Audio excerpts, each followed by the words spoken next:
जय श्री राधे राधे दोस्तों, आप सभी का आपके अपने YouTube चैनल अध्यात्म भक्ति में बहुत बहुत स्वागत है। आइए आज आप सब सुनेंगे पुत्रदा एकादशी द्वादशी पारण के दिन तुलसी माता की कथा।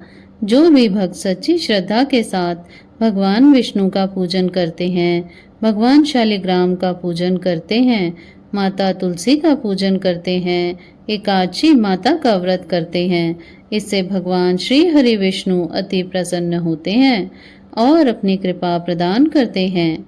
एकादशी का व्रत जो कि सभी प्रकार के पापों को नष्ट करने वाला है और व्यक्ति के जब पाप और ताप नष्ट होते हैं तो उनके पुण्य उदय हो पाते हैं और फिर सभी प्रकार के सांसारिक सुखों की प्राप्ति होती है।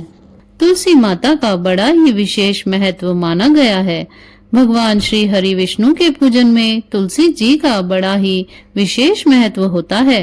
भगवान के ऊपर तुलसी पत्र को चढ़ाना, नैवेद्य आदि भोगों में तुलसी पत्र डाल के भगवान विष्णु को अर्पित करना, इससे भगवान विष्णु अति प्रसन्न होते हैं और अपने भक्तों को मनोवांछित फल प्रदान करते हैं। जहाँ पर भी तुलसी का वृक्ष होता है वहाँ पर यम के दूत भी असमय नहीं आते जाते हैं। तुलसी माता का पूजन करना, तुलसी के वृक्ष के नीचे दीपक जलाना, इससे तुलसी माता अति प्रसन्न होती हैं और अपने भक्तों की सभी इच्छाओं को पूरा करती हैं। मान्यताओं के अनुसार तुलसी जी के पौधे को माता लक्ष्मी जी का स्वरूप भी माना जाता है। तुलसी जी के साथ कार्तिक के महीने में शालिग्राम का विवाह करवाया जाता है। कार्तिक के महीने में यह बड़ा ही पुण्यदायक होता है और शालिग्राम व तुलसी माता का पूजन किया जाता है। भगवान शालिग्राम जो कि भगवान विष्णु के स्वरूप माने जाते हैं, तुलसी माता की आराधना से भक्तों के जीवन में सुख और समृद्धि का वास होता है। तो आइए सुनते हैं एकादशी द्वादशी पारण को तुलसी माता की कथा। तो बोलिए प्रेम से भगवान श्री हरि विष्णु की जय, माता लक्ष्मी की जय, भगवान शालिग्राम की जय, तुलसी माता की जय। श्रीमद् देवी भागवत पुराण में इसके अवतरण की दिव्य लीला कथा बताई गई है। एक बार भगवान शिव ने अपने तेज को समुद्र में फेंक दिया था। उससे एक महान तेजस्वी बालक का जन्म हुआ। यह बालक जो कि आगे चलकर जालंधर के नाम से पराक्रमी दैत्य राजा बना। इसकी राजधानी का नाम जो कि जालंधर नगरी पड़ा। दैत्यराज काल नेमी की कन्या वृंदा का विवाह जालंधर से हुआ।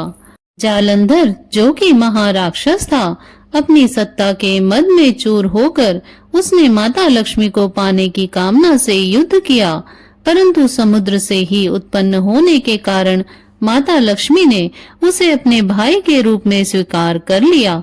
वहां पर फिर पराजित होकर वह माता पार्वती को पाने की लालसा से कैलाश पर्वत पर पहुंच गया। भगवान देवादिदेव शिव का ही रूप धारण कर माता पार्वती के समीप गया, परंतु माता ने अपने योग बल से उसे तुरंत ही पहचान लिया तथा वहां से अंतर्ध्यान हो गई। देवी पार्वती ने क्रुद्ध होकर सारा वृतांत भगवान विष्णु को सुनाया।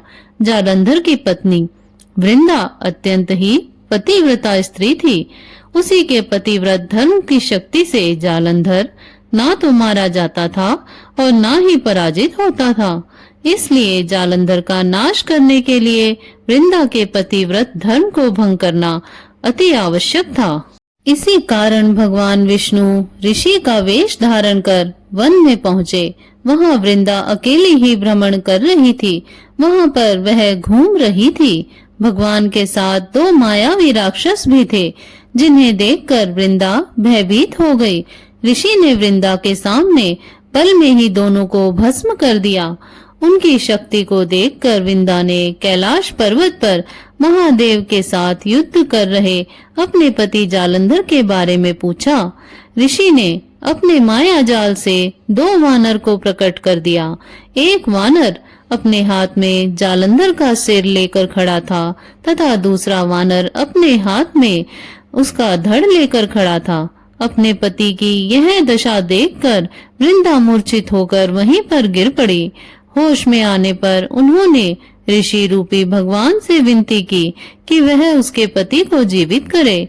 भगवान ने अपने माया से पुनः जालंधर का सिर और धड़ को जोड़ दिया, परंतु स्वयं भी वह उसी शरीर में प्रवेश कर गए।